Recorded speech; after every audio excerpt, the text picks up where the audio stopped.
Assalamualaikum warahmatullahi wabarakatuh.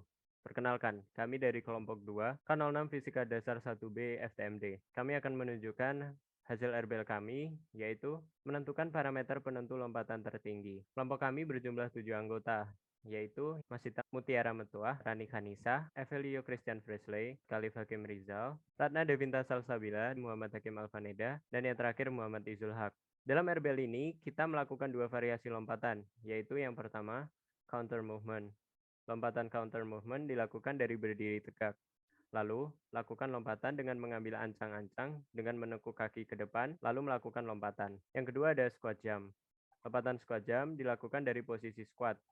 Beda dengan counter movement yang dimulai dari posisi berdiri. Posisi squat yaitu posisi di mana pinggang diturunkan dari posisi berdiri dengan cara menekuk kaki ke depan. Lalu lakukan lompatan dari situ. Langkah pertama untuk melakukan hal ini tentunya dengan mempersiapkan alat-alat untuk merekam dan menimbang berat badan untuk digunakan pada perhitungan nantinya.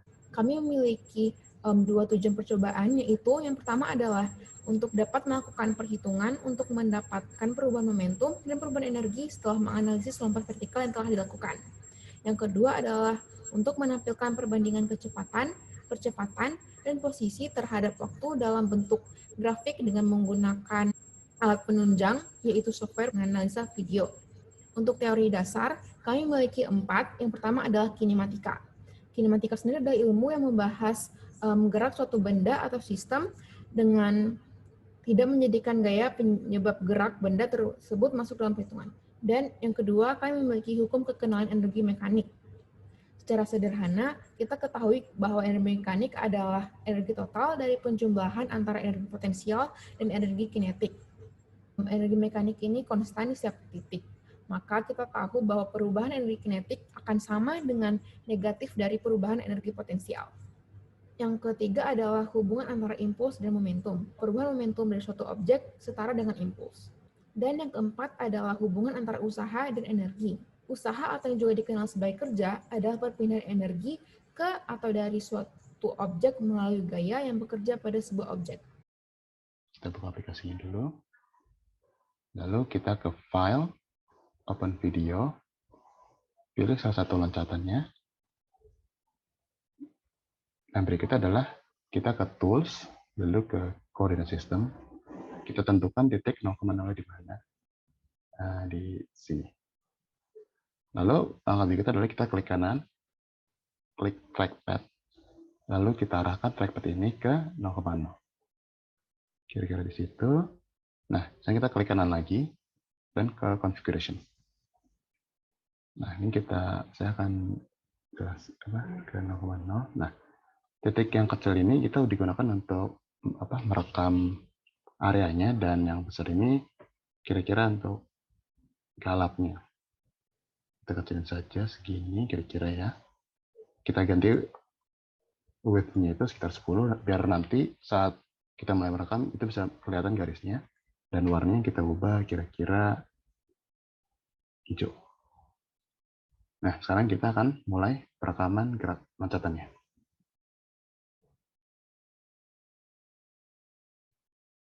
Oke. Nah, di situ setelah kita merekam itu, kita ke Tools, lalu ke Linear Kinematic. Nah, saat grafik ini terlihat, ini kan untuk grafik speed.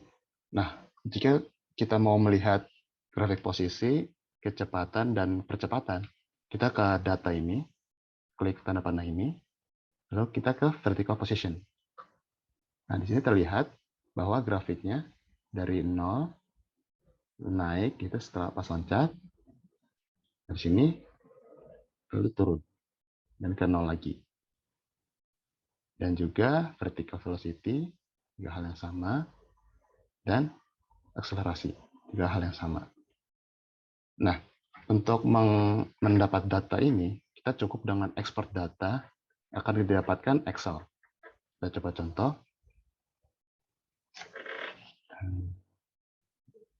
Posisi.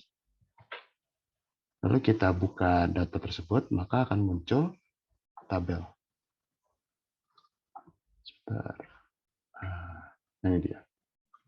Nah, perlu diketahui juga bahwa waktu yang digunakan dalam presi tadi itu masih dalam millisecond dan posisi ini dalam pixel. Ini dikarenakan suatu error dalam aplikasi ini, jadi kami tidak bisa mengubah satuan ini.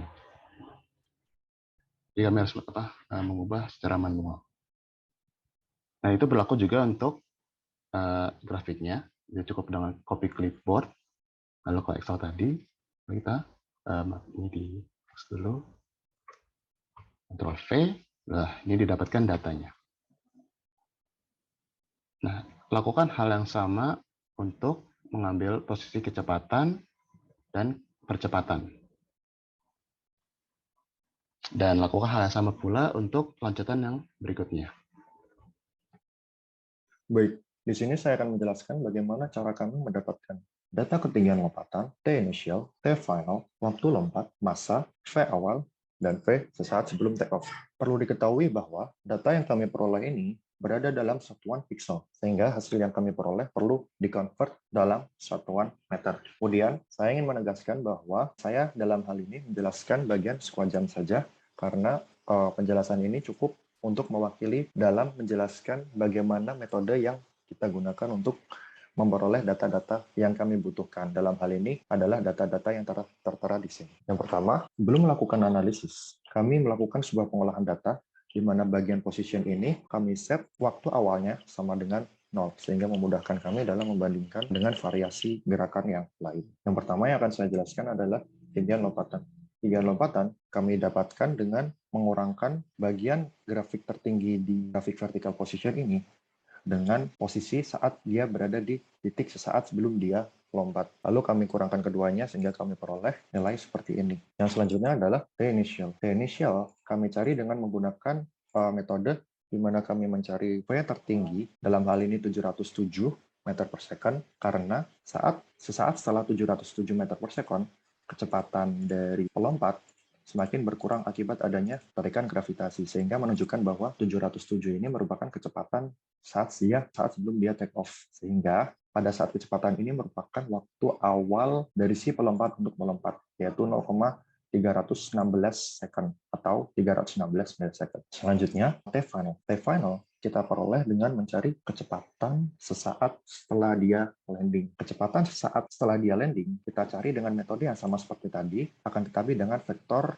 kecepatan ke arah bawah, yaitu dalam hal ini yang terbesar adalah 647, sehingga sesaat setelah dia take off, yaitu kecepatan sesaat setelah kecepatan 647 ini, yaitu 599.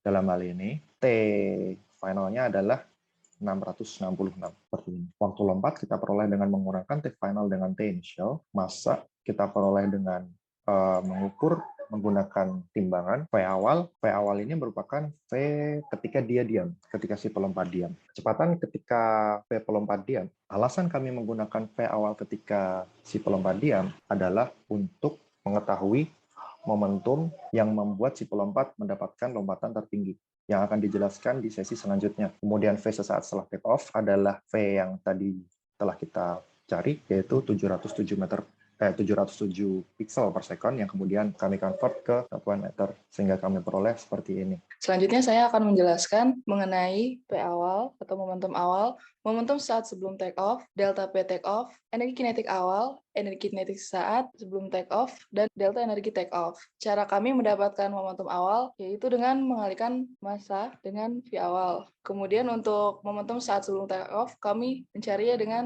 mengalihkan massa dengan V saat sebelum take off. Untuk delta P take off-nya, kami mengurangkan antara momentum saat sebelum take off dengan momentum awal. Kemudian selanjutnya untuk delta K awal, kami mencarinya dengan menggunakan rumus setengah mv kuadrat. Kemudian untuk delta K sesaat sebelum take off, kami menggunakan rumus yang sama dengan rumus EK awal, yaitu dengan menggunakan setengah dikali massa dikali V saat sebelum take off dikuadratkan.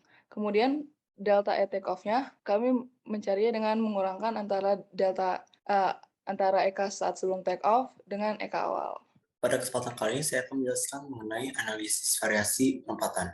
Grafik yang pertama kali akan saya analisis adalah grafik posisi, di mana pada grafik ini memiliki dua sumbu X yang menyatakan waktu dalam satuan millisecond, dan sumbu Y yang menyatakan jarak dalam satuan pixel.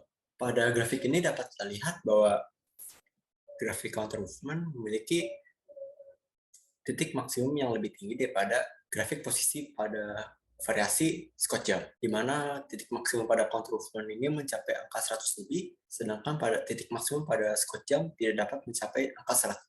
Sehingga dapat kita simpulkan bahwa lompatan menggunakan variasi counter movement akan menghasilkan ketinggian lompatan yang lebih tinggi daripada menggunakan variasi Scott jam. Selanjutnya ada grafik percepatan. Grafik percepatan pada kedua variasi ini dapat terbilang mirip dengan adanya dua titik maksimum yang dengan nilai relatif sama, akan tetapi menjadi perbedaan adalah karena pada variasi counter movement saat kaki menekuk dan melompat itu terhitung sehingga akan ada akselerasi yang negatif, sehingga pada grafik counter movement grafik yang semula datar akan mencekung ke bawah lalu kemudian naik ke atas. Dan yang terakhir ada grafik kecepatan. Pada grafik kecepatan, seperti pada grafik posisi, tinggi maksimum dari grafik counter movement mencapai ketinggian lebih tinggi daripada grafik Scott jam. Dengan titik maksimum di grafik counter movement mencapai angka 800 lebih, sedangkan titik maksimum pada Scott jam tidak dapat mencapai angka 800. Jadi dapat kita simpulkan dari grafik ini bahwa kecepatan maksimum yaitu pada saat V take off dari variasi counter movement akan lebih tinggi daripada V take off dari variasi Scott jam. Lalu berikut adalah perbandingan V teoritis dengan V eksperimen.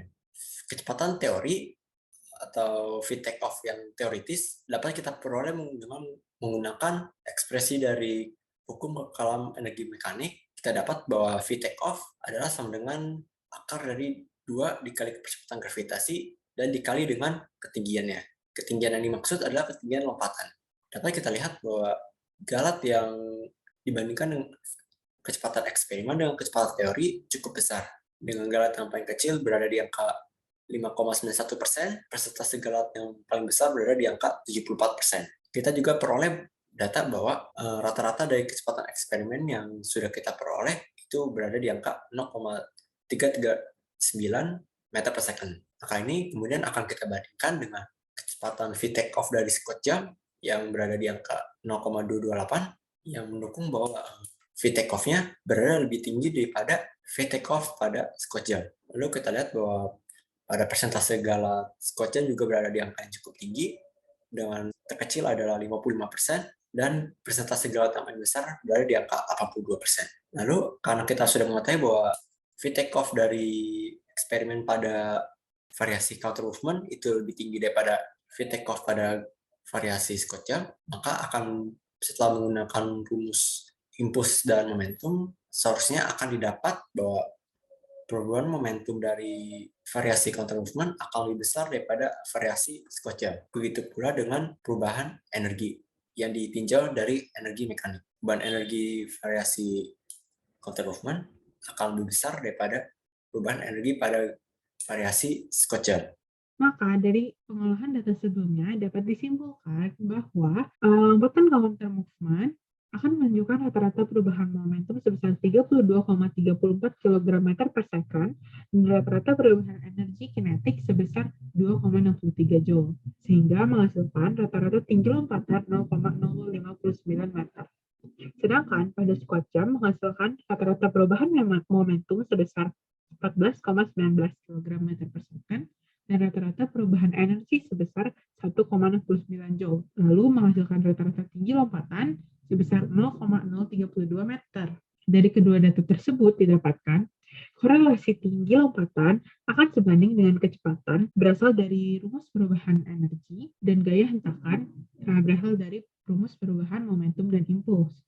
Dapat dilihat, lompatan dari counter movement akan lebih tinggi daripada lompatan Scott jam. Lalu setelah melakukan percobaan dan perhitungan, galat dari perbandingan kecepatan take-off dari pengolahan data dan perhitungan teoritis berkisar di rentang 50-51% sampai dengan 82%. Kan nilainya ini cukup tinggi. Selain itu, besar gaya hentakan juga dapat disimpulkan berbanding lurus dengan perubahan energi kinetiknya. Maka itulah research based learning yang dilakukan oleh kelompok 2. Kurang lebihnya mohon maaf. Wassalamualaikum warahmatullahi wabarakatuh. Terima kasih.